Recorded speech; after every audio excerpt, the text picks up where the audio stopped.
Kunja Bihari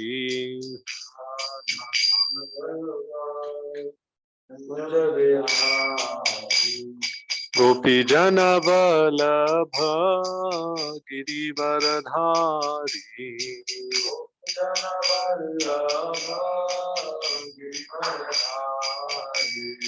Gopi Jana Vallabha Girivaradhari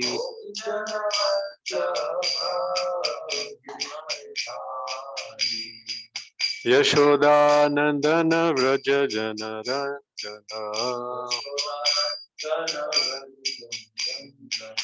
Yashoda Nandana Vraja Jana Ranjana Yamuna Tira Vanachari Yamuna Tira Vanachari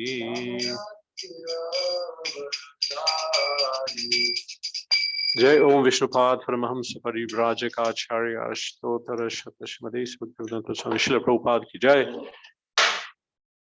Srimad-Bhagavatam ki Jai Om Namo Bhagavate Vasudevaya Om Namo Bhagavate Vasudevaya Om Namo Bhagavate Vasudevaya. Reading from Srimad-Bhagavatam, Canto 1, Chapter 1, Text 1. Continuing from last time. I'll read the shloka in translation. Om Namo Bhagavate Vasudevaya Janmadhyasya Yatanvayaditaratas Chariteshva Bhijnat Swarat Tene Brahma Hridayadi Kavaye Muyanti Yatsurayah Tejovare Mridam Yata Vinimayo Yatra Trisargo Mrisha Dhamna Svena Sada Nirasta Kuhakam Satyam Param Dhimahi. Translation. O my Lord Sri Krishna, son of Vasudeva, O all-pervading personality of Godhead, I offer my respectful obeisances unto you. You share. What's I meditate upon Lord Sri Krishna because he is the absolute truth and the primeval cause of all causes, of the creation, sustenance, and destruction of the manifested universes. He is directly and indirectly conscious of all manifestations, and he is independent because there is no other cause beyond him. It is he only who first imparted the Vedic knowledge unto the heart of Brahmaji, the original living being.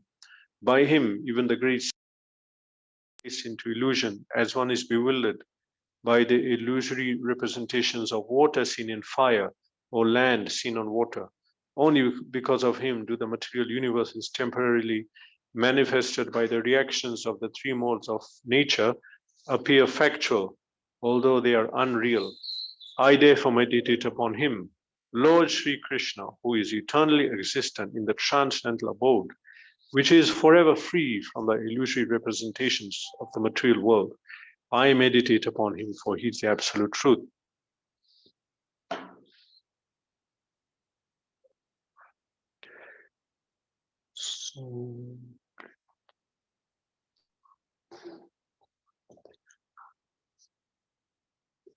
So continuing with the purport.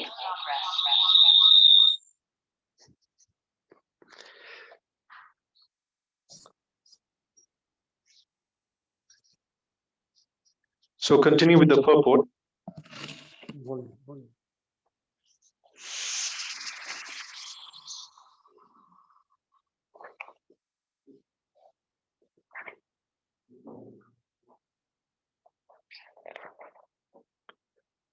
The chief engineer of a complicated construction does not personally take part in the construction, but he knows every nook and corner because everything is done under his direction. He knows everything about the construction, both directly and indirectly. Similarly, the personality of Godhead, who is the supreme engineer of this cosmic creation, knows every nook and corner, although affairs are being carried out by the demigods. beginning from Brahma down to the insignificant ant. No one is independent in the material creation. The hand of the Lord is seen everywhere.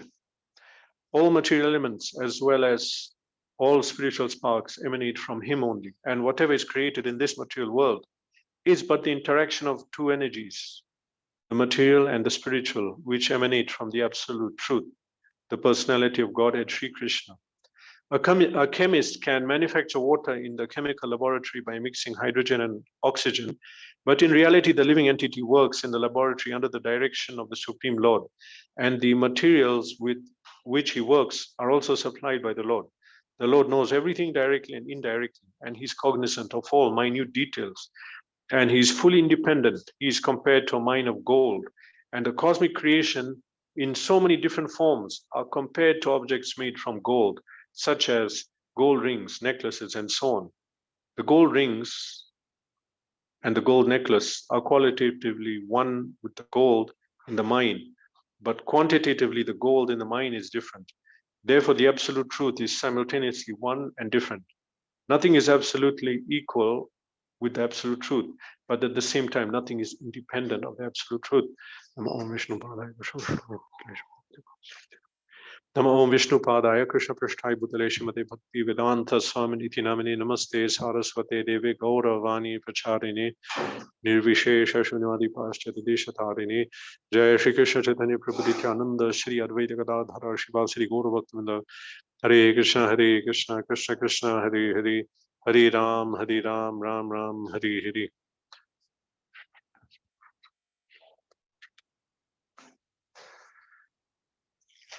Supreme Personality of Godhead is Abhigya. This text one is a summary of the absolute truth. So one feature of the Supreme, Abhigya. Abhigya means cognizant, aware of what is happening, aware of everything. Energy cannot be cognizant, light cannot be cognizant. A person is cognizant. So cognizant means he's aware, he knows everything. In Bhagavad Gita, Krishna says that I know everything past, present, and future. Vedaham samatitani, vartamani cha Arjuna, bhavishyani cha bhutani, mam vedana kaschana. I know everything, everyone, but mam tu vedana kaschana. Because God is greater than us, and He has everything in our experience and beyond, we cannot fully know Him. We cannot, unless He gives His mercy to know Him. Then, so the absolute truth we should understand is fully knowledgeable. Fully knowledgeable. He knows everything. It says here directly and indirectly. It says here, yeah, directly and indirectly. He is cognizant. How is He cognizant directly? Directly through His energy. He knows everything from Him, His own capacity. But all the demigods, all other personalities, they're also Krishna's eyes and ears. In 13th chapter of Bhagavad Gita, it speaks about it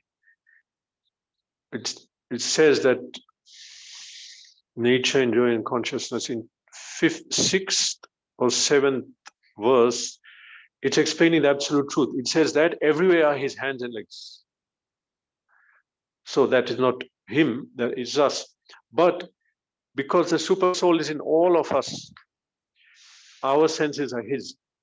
Our body is His. Actually, Bharta, Bhokta, He's in joy, He's possessor of these bodies. So He can get information through anyone indirectly. Even the sun, moon, stars, they're observing everything. And then He can see through them. They are also witnesses.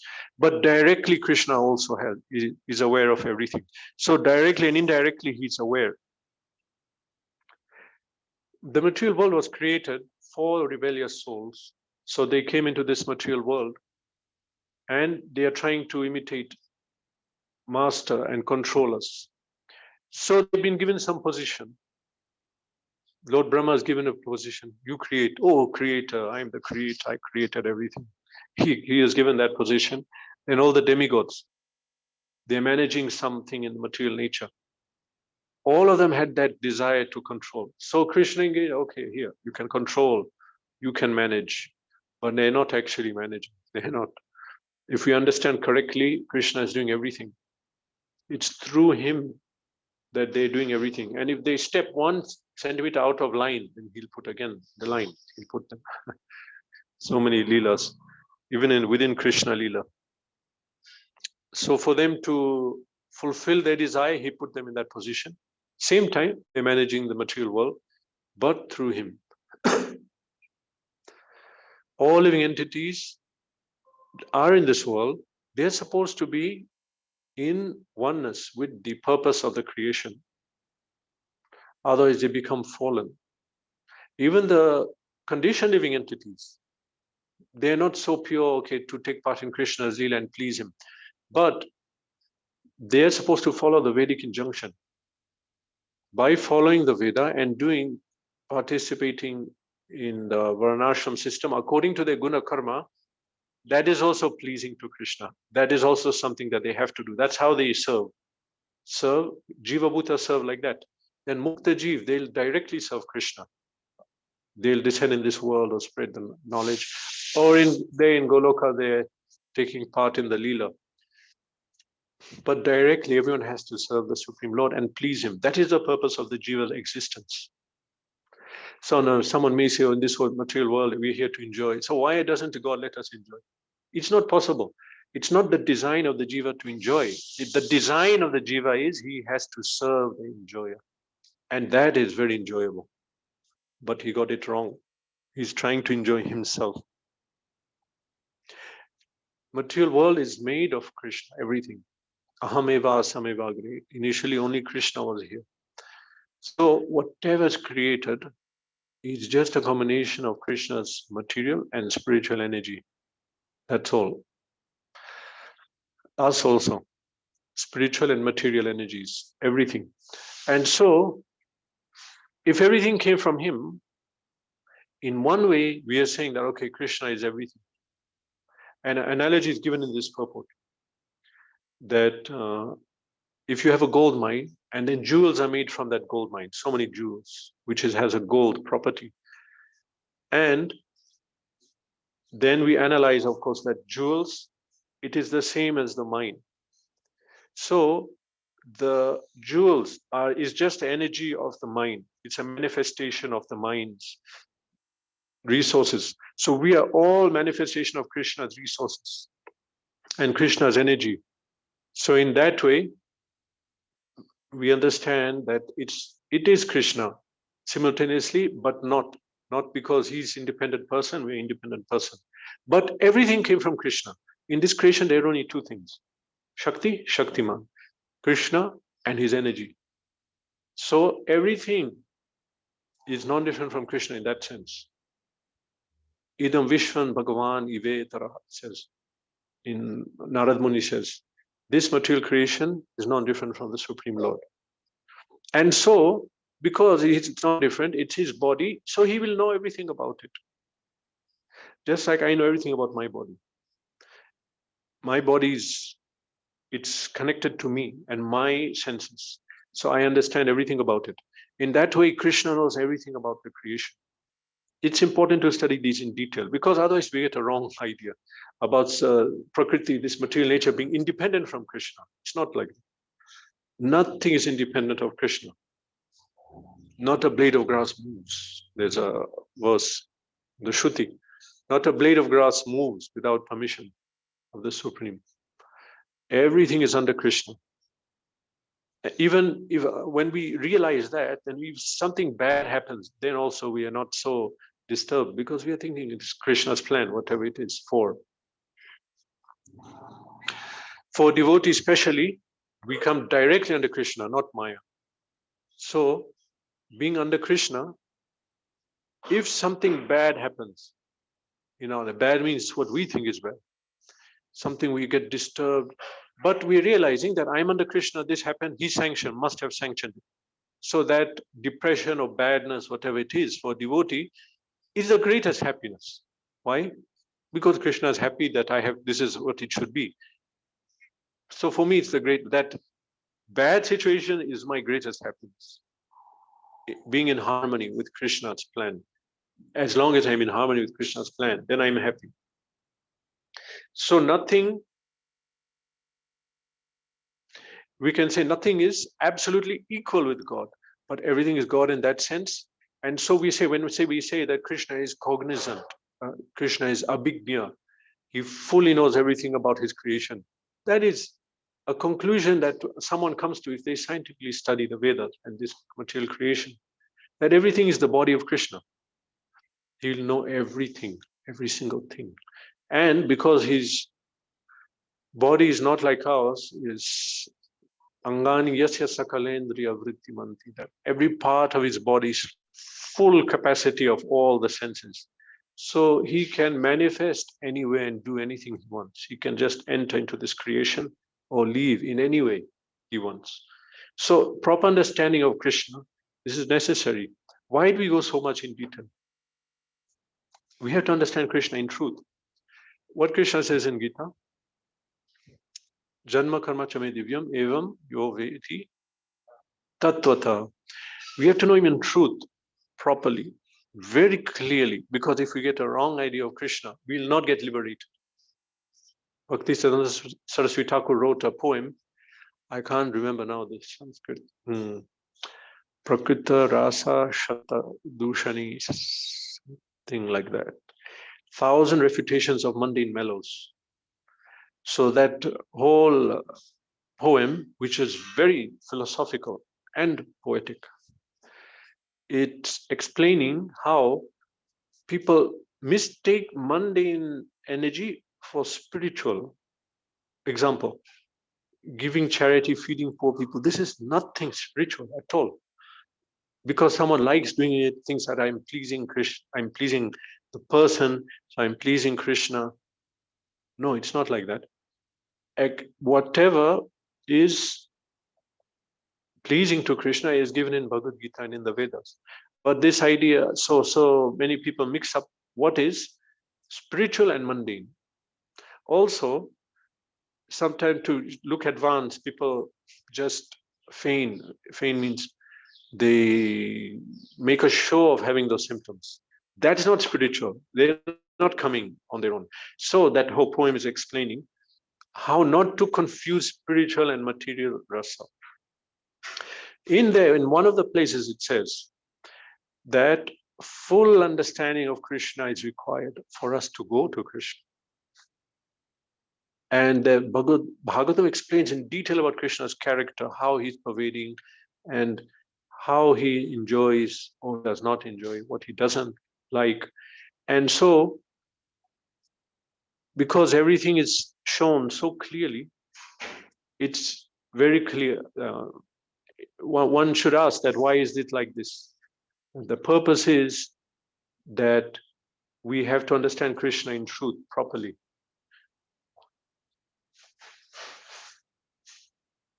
Okay, so we have to understand Krishna in truth properly. Proper understanding is required. And so it's given so clearly here that he's cognizant. He knows everything. He doesn't become illusion. We have to get a clear understanding. Then we'll go to Krishna, because when we know God, then we get liberated. Evam yo veti, janma karma chamedi. When we understand Krishna's activities, we get liberated. Elsewhere, yo mamaja manarimcha veti lokamaheshwaram. Who knows that I'm unborn, ajam ana, beginningless. In Gita it says, no, that's not. Yomam evam asamura janati purushottama. Without doubt, we know Krishna is supreme. So we have to know Krishna in very great detail, properly. Then only we'll go to him. Because when we know God, we get liberated. Everyone, that is understood. Just by knowing Krishna, we can get liberated. So we have to know in detail. So understand here, it's given in great detail how Krishna is aware of everything. That should be understood. It has to be known. Yeah, but in reality, entity works. So now we may say that, okay, Krishna creates, we also create. Krishna created so many things But as it seems not so obvious to people, but you have to say that yes, they're creating, but with Krishna's energy. So you cannot say they're creating, they're just manipulating what's already created. Everything is supplied by the Lord, and also that intelligence to do that creation comes from the Lord. So everything comes from the Lord, materials and the intelligence. So Krishna is the creator, Krishna is provider. Vignya. Krishna is there, and here in the purport it says, engineer.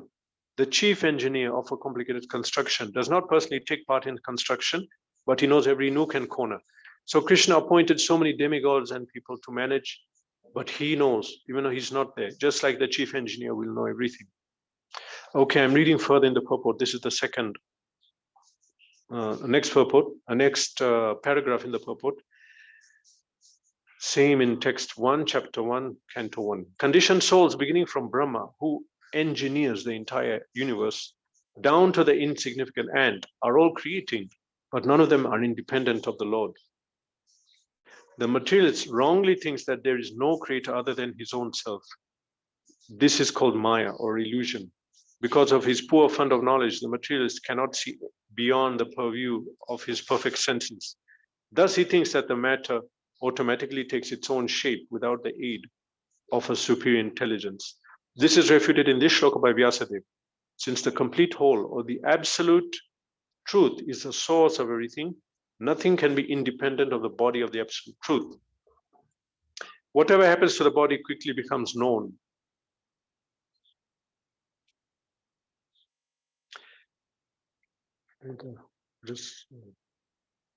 Whatever happens to the body quickly becomes known to the owner of the body, to the embodied. Similarly, the creation is the body of the absolute truth.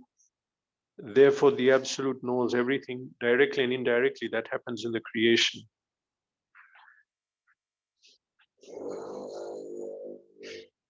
So creative faculty is in everyone because it's in Krishna. It's in Krishna. So we got everything that Krishna has, we have in minute quality. The difference is Krishna will create a huge planet. We may create one small satellite to go around. And even a small ant will create. Small ant will create an anthill. The creative faculty is there. Okay, and what about Brahma? He creates the whole universe. Okay, but none of them are independent of the Lord. No one creates independently. The intelligence to create is given by Krishna, so we cannot give credit to them. Matasmriti Jnanam Apohanam. The intelligence came from Krishna, how to create. Resources came from Krishna. The materialist wrongly thinks there is no creator other than his own self. This is called Maya. Maya means not this illusion, his illusion. He'll think what he thinks is not the actual fact. So if we don't understand Krishna, or if we have a partial understanding, we can not really be free from illusion. We have to fully understand God, then we'll understand how he's fully in control. As Prabhupada said, that we would like to say God is great, Almighty God, he's so great, but we did not understand how great he is. So that greatness has to be understood. Then we can really know Krishna in truth, tattvata. One has to know Krishna in truth. So those who don't know about God wrongly think, okay, for example, in some philosophies, they have idea that God, he created everything and now he's aloof. And now what we call the devil is running everything. It's running this material world. Wow, what a horrible situation we are under. Devil, someone greater than God. Means they did not understand God properly. Proper understanding of God gives deeper faith to accept God and to follow him, if we properly understand. And if we properly understand, then we get deeper faith, then we can do much more in service of God. And we are able to fully leave the material platform. But if it's a partial understanding, we cannot come to full surrender. In Vedic conception, so much knowledge is there about God and he's defining his attributes. And so Because of that, people fully begin to surrender to God and are able to, this idea of renunciation, vairagya is there. I don't know personally it's there in other system of religion. It's there partially in some of them, not fully. But this idea of vairagya, giving up, renouncing, but you cannot do that unless you fully are experiencing God and you are fully convinced, because jiva has to be engaged in some kind of rasa. We should be tasting some bliss, or we will not give up the, we cannot exist without tasting rasa. So to give up that mundane rasa, we must be tasting spiritual rasa of Krishna. And that comes when you're on the spiritual level. Spiritual level means that we give up that idea of enjoyment, but we'll not give up the idea of enjoyment unless we fully understand, yes, I'm not enjoyer, I am not enjoyer, Krishna is the enjoyer. That has to come very firmly. In the purport, it's mentioned here that Krishna is present everywhere in the creation. So can we see it? Can we see that? Cannot see. But a simple thing like in Life Comes From Life, Prabhupada explained that you have a flower, and if you see a painting of a flower, so beautiful, who drew it? Who drew that flower? You're asking, who drew it? But you see the real flower, who made it? No one made it, it just came. So this is the logic that we are facing, the illogical systems of understanding an educational system and science. Illogical, not scientific. Krishna is present everywhere in the creation. Look at a flower, it's perfect symmetry. And what we were saying the other day, that the soil has all the tastes, all the colors, and all the smells, because it's the last item to be formed. So it has whatever ether, air, water, fire has. It has smell. That is the last thing to come. But touch, try and remember everything. It has touch, form, taste, smell. There's one more thing. Sound, yeah, all of that. Okay, plus it has all the tastes. Therefore, it has all the tastes, all the colors, and all the smells. So how can you take it out of that? Can you do? We cannot do, but a tree can do. Mango tree will take out the color, yellow, put it in the mango, give the smell and the taste. Where from? From the soil. All it's connected to the soil. We are not putting anything else.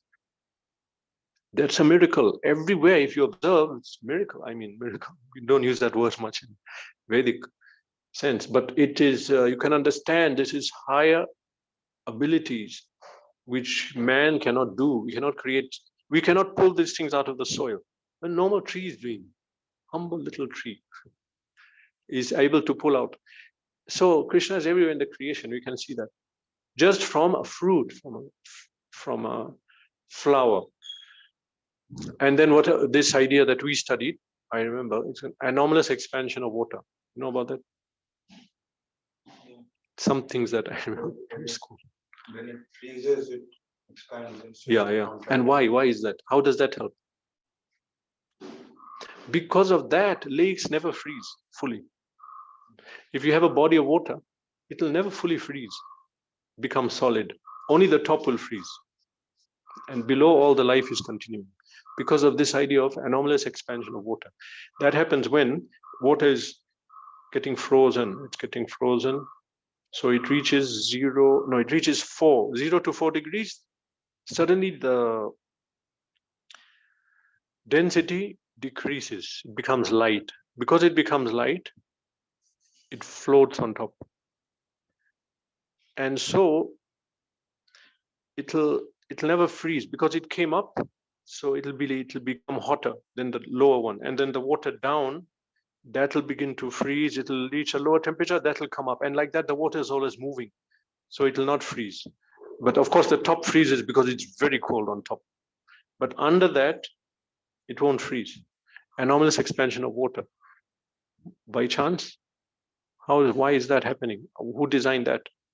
So we can see Krishna in every part of the creation.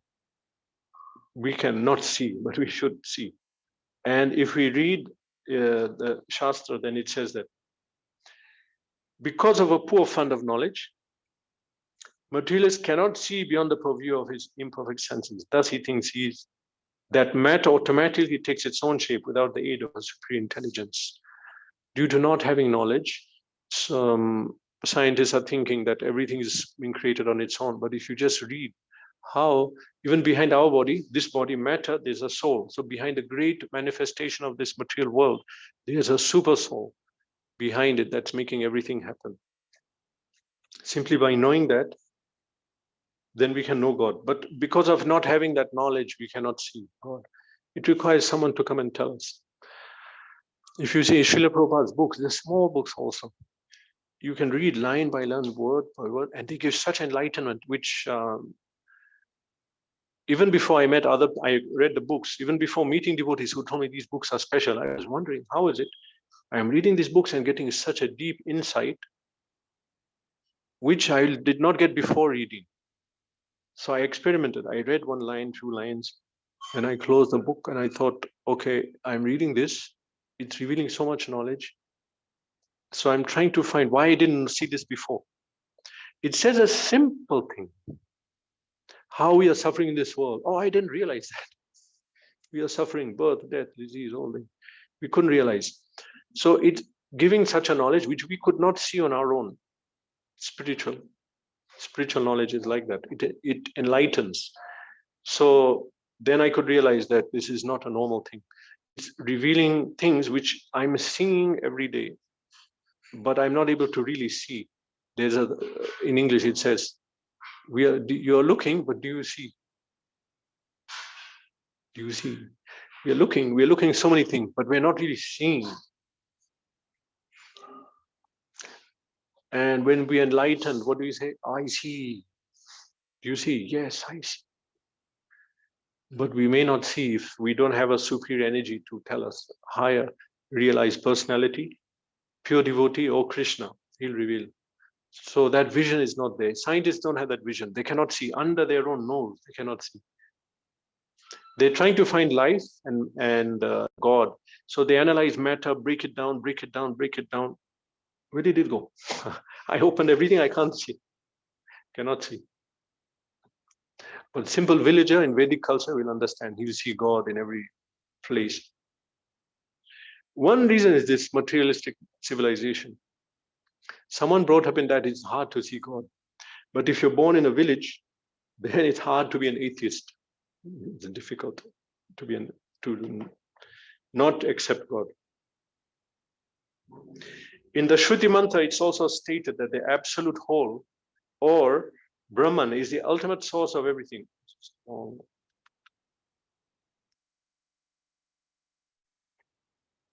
Okay, that verse is purport is. So anyway, going back to this point, so materialist wrongly thinks that there's no creator other than his own self. He's not been given the vision. Actually, to know God, we require some fortune, some mercy from a devotee or from God to know God, or we will not see. So people are moving in this world. The mandanam, it says that the shloka is there, mandanam, lokaranjanam, mandanam, dead bodies. We would say, no, I'm not dead, I'm alive. But if we are not connected to Krishna, it's a dead body. It's a dead life, completely dull. So not being connected to Krishna means this is avidya, darkness. So to come out of that, it requires mercy. Actually, Krishna is everywhere and in everything, and we should be able to see that, but we're not seeing. He's determining what we see and what we realize. That is determined by God. So the fact that we're not seeing, we didn't get mercy of God, although He's everywhere. So it requires us to get mercy of someone who's already seen. Tattva Darshana. Gita has explained. Tattva Darshana is one who's seen the truth. He can reveal it to us through his word, through his example, through his life. He'll reveal God to us. Scientists cannot reveal God. They've not seen. They're not surrendered to God. And once we see, we'll wonder why it's an illusion, why we're not seeing, because he's everywhere, actually.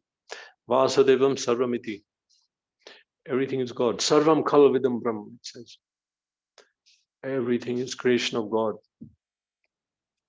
A real scientist will see everywhere.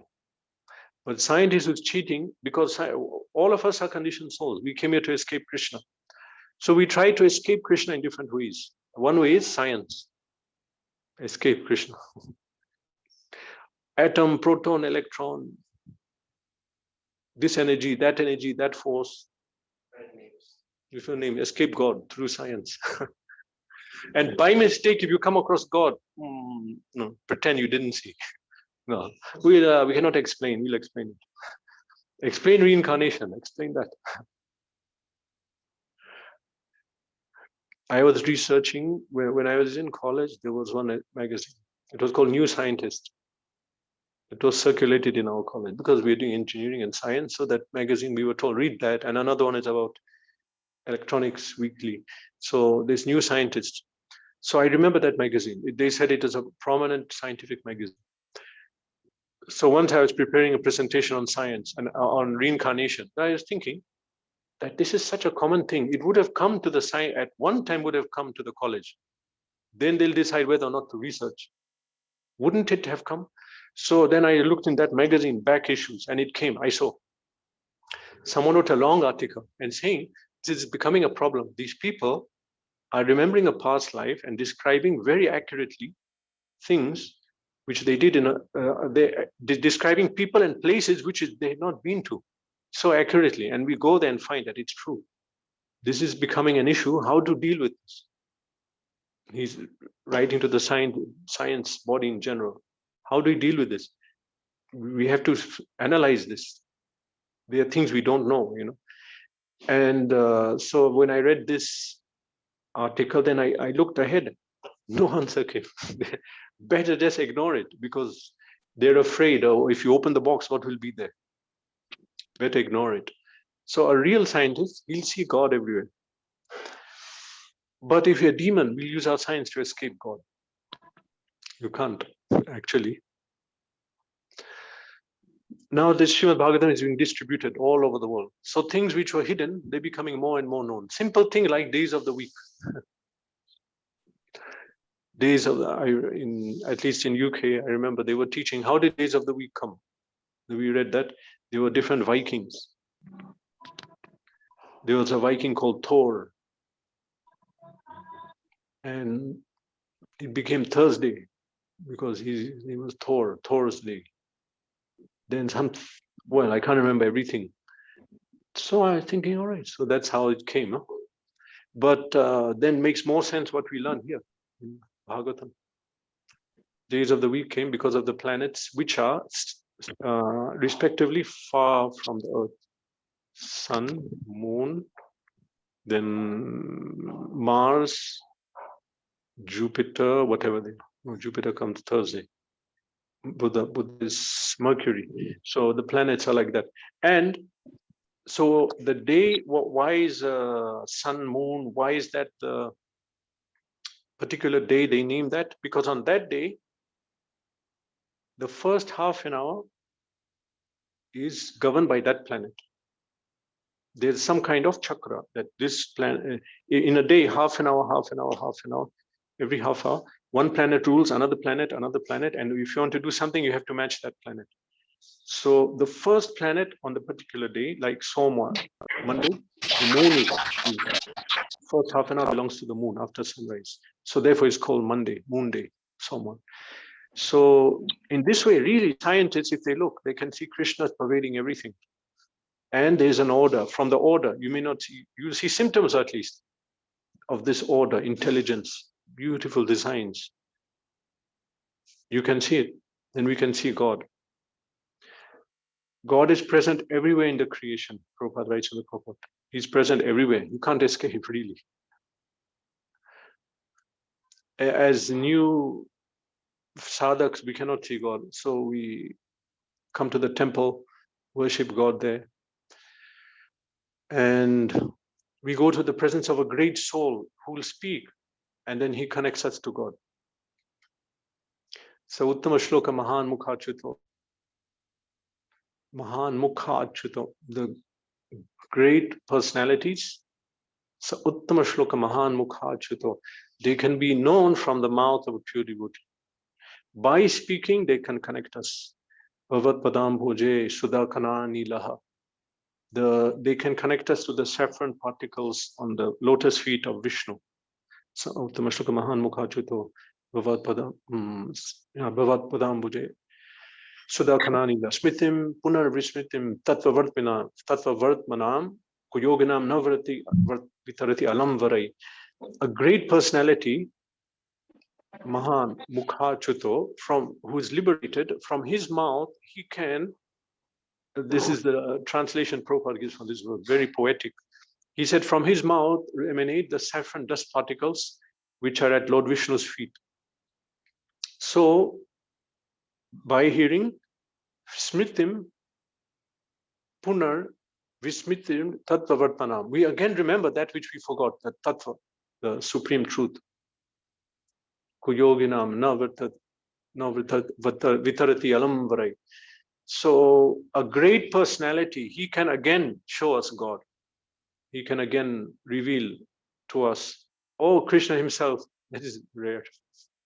But a great personality, he can show us. Like, so I was saying about reading Prabhupada's books.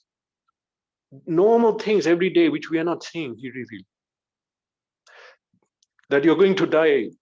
Why are you wasting your life? Why are you accumulating things you will not take with you? Oh, that's true. Everyone is doing it. No one is thinking about that. And when we read the book, Prabhupada is saying, yeah, why didn't I think of that? So he reveals. Great personality will reveal. He sees through his words. And those are his words. I mean, his sound is recorded in text. Same thing. Hearing, reading, same thing.